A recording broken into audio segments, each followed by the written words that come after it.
Do not ever, ever, ever turn your back on it and never trust it, whatever that means to you. For example, I shit you not, this actually occurred in the manner I described. Right before starting chapter 10 in the book, on November 10th, at around 12:30 Eastern, I read this article on Google News, link below, under this headline in The Hollywood Reporter. Ex-Hollywood agent's son arrested for murder after dismembered torso found in dumpster.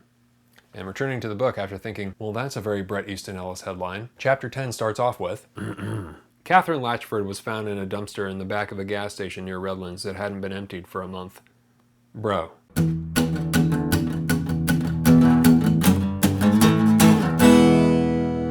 than food, man.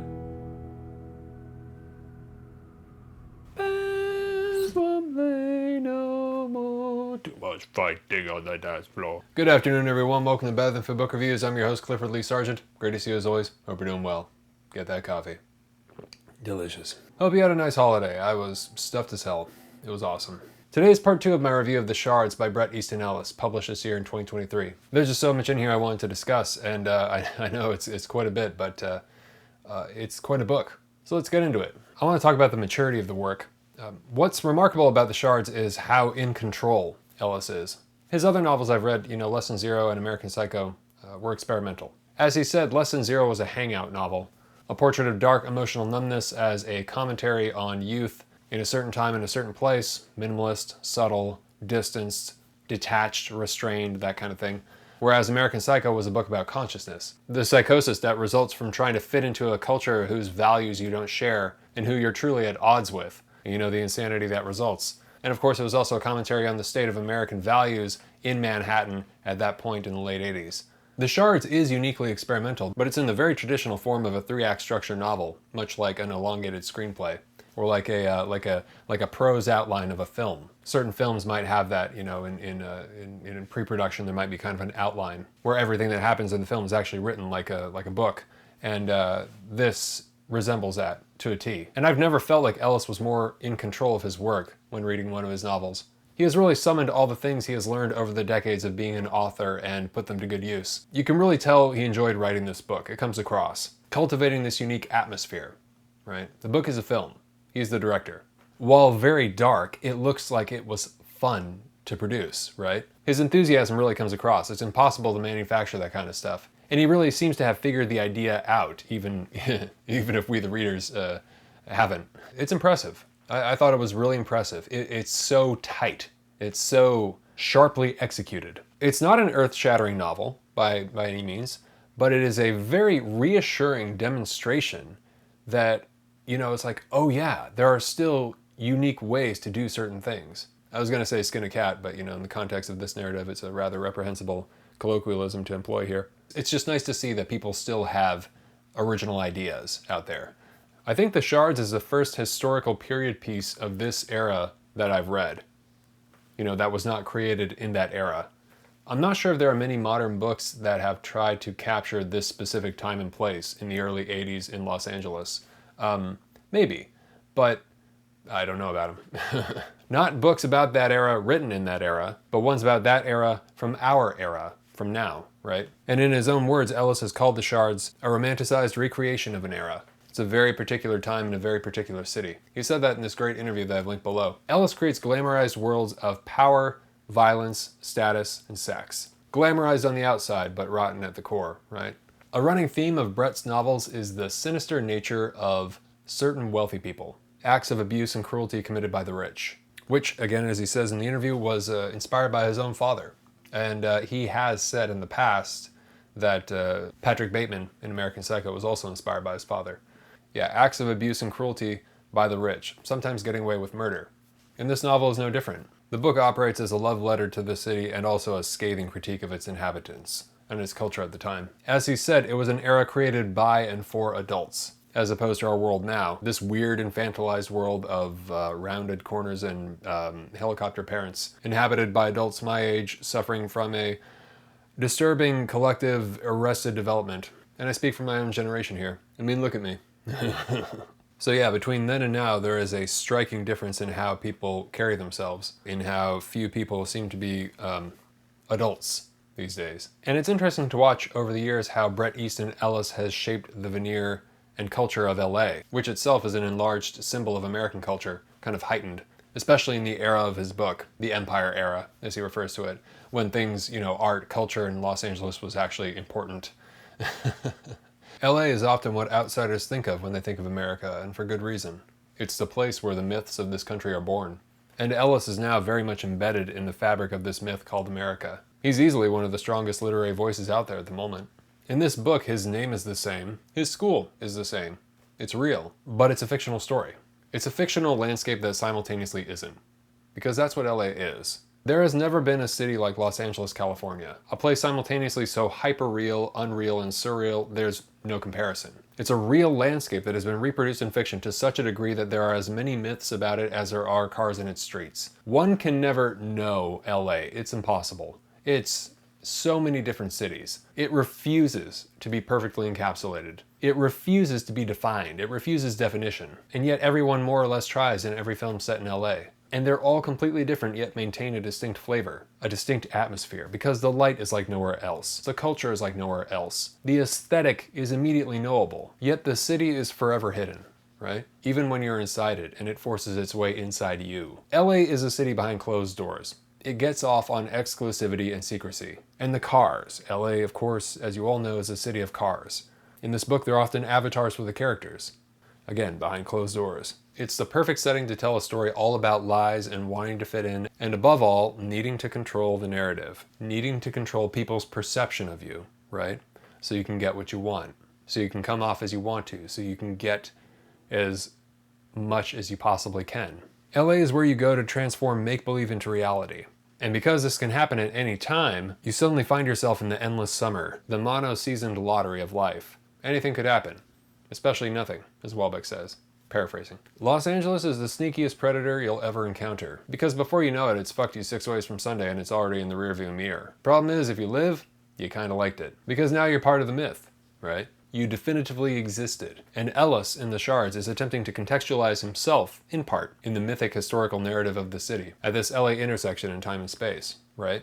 Like Hemingway in Paris. But in a manner that is, itself, another fictitious myth. Which almost seems more appropriate than telling the truth, don't you think? Especially for this city, absolutely. There is no other author I associate more with the cold, numb darkness of LA than Bret Easton Ellis. Maybe Nathaniel West, who is actually mentioned in the book. But Ellis more so. It's a terrifying place to exist, and the book captures that. Do not ever, ever, ever turn your back on it and never trust it, whatever that means to you. For example, I shit you not, this actually occurred in the manner I described. Right before starting chapter 10 in the book, on November 10th, at around 12:30 Eastern, I read this article on Google News, link below, under this headline in The Hollywood Reporter. Ex-Hollywood agent's son arrested for murder after dismembered torso found in dumpster.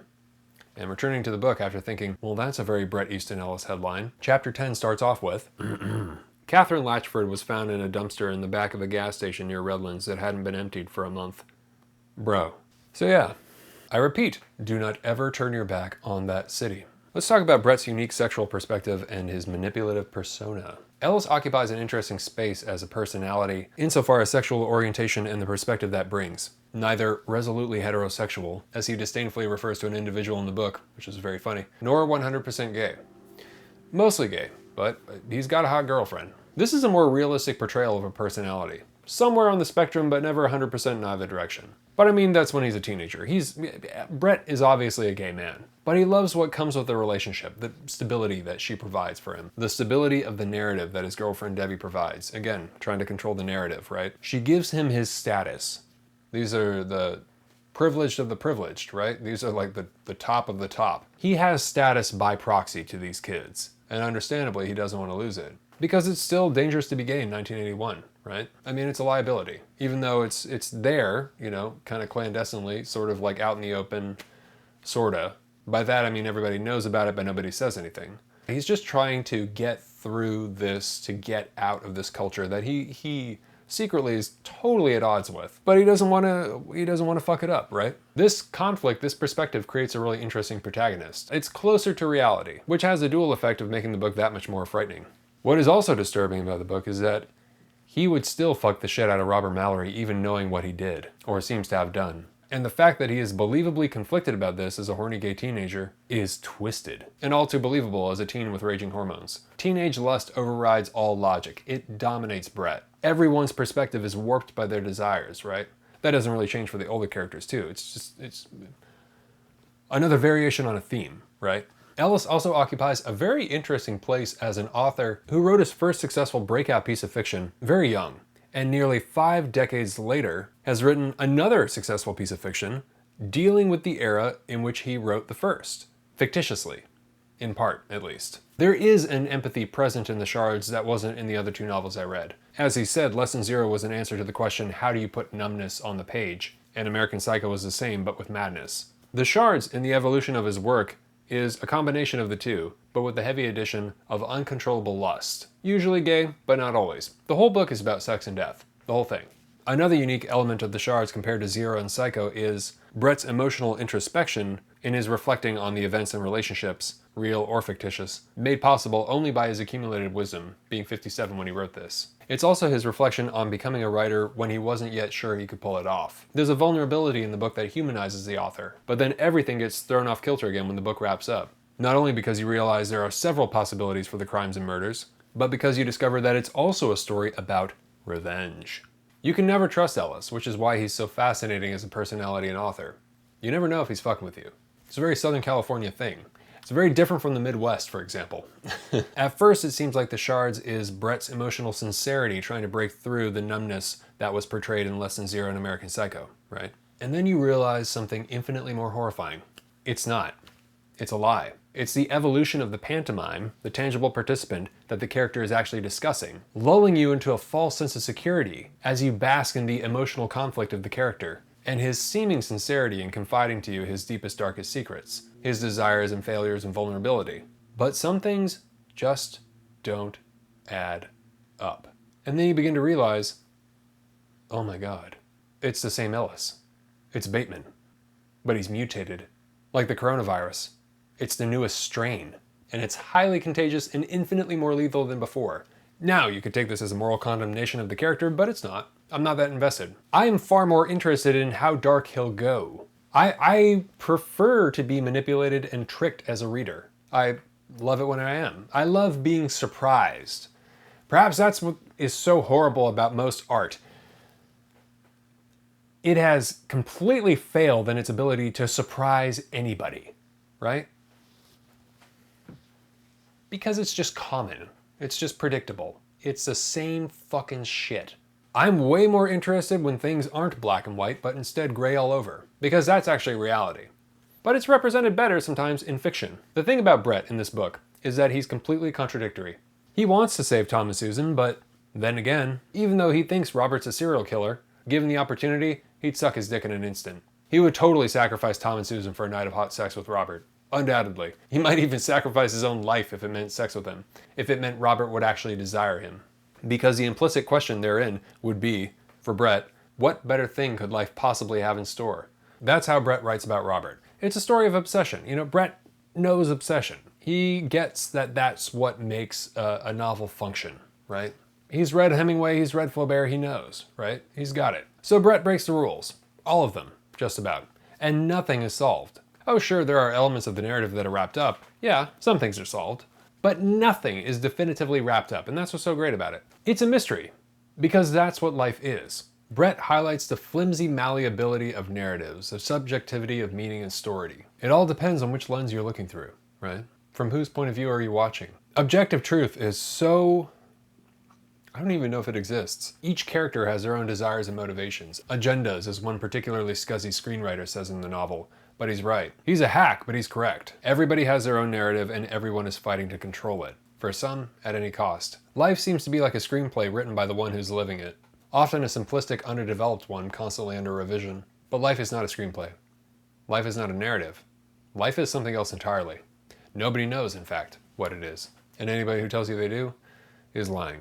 Narratives and stories are the crude structures when we communicate what we experience. They're one of our fundamental methods of understanding life. But they're shaky, clearly representing something fictitious as we try to control the real, right? Real life is something else entirely, and real life ultimately means living and dying alone. The cliche we come to realize is horrifically true, as the character Bret does. The story is also about the dual nature of people. They're not who we think they are. Tom is not who Bret thinks he is. Bret is not even who Bret thinks he is. And we are not who we think we are. As you read the book, watch how your allegiance to characters shifts as you're presented with new information. A common criticism of this book is that it's self-indulgent. Don't listen to those communists. There's nothing more necessary than self-indulgence in an author.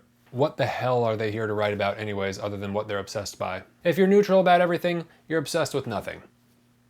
You're mediocre and common. History will swallow you. Is there a decent novel under the sun that is not self-indulgent? Does everything need to be brimming with positive social messaging following the correct narrative? Does everything need to be balanced, healthy, safe? Rounded corners, right? The only good books are wildly, definitively, unapologetically self-indulgent. In fact, if you're not indulging in things that are exclusively unto yourself, that means your work is of the collective. It's not of the individual. It's cookie cutter. It's fucking common. There is no greater self-indulgence than art, not even masturbation, which is arguably less so given its short duration and utility. So if you ever hear somebody say those words about an author or a work of art, feel free to tune out. Usually if one is not self-indulgent, it is out of one thing and one thing only. Far more often than not, I'd wager. You know what that thing is? Fear. Let's look at the definition of self-indulgence. Excessive or unrestrained gratification of one's own appetites, desires, or whims. And now let's look at the CNBC article that I've linked below I recently found of the greatest regret of people dying on their deathbed. Bonnie Ware is a caregiver. In their last days, many of her patients shared with her their regrets. The most common answer, according to Ware, was, "I wish I had the courage to live a life true to myself, not the life others expected of me." So the next time you're worried about being too self-indulgent in your artistic production, also known as doing exactly what you want, think about the fact that the number one regret of the dying is precisely that they didn't do exactly what they wanted to. That they avoided being self-indulgent. They lived their life for others, not for themselves.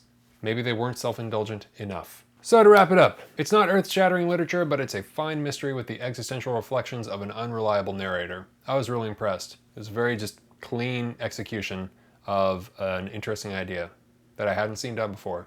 Better than food.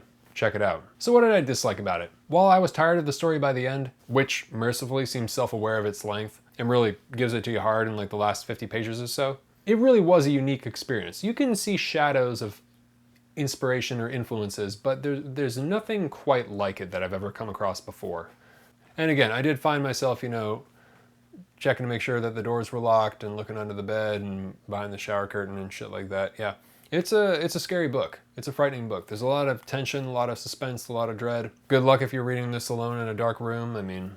So you should read it. Fans of Ellis, of course, as well as fans of Stephen King and Joan Didion. Also, if you love the music of 1981 and 1982, and if you enjoy The Talented Mr. Ripley by Patricia Highsmith, which my wife pointed out was quite similar, and I agree. Cool. Coffee time.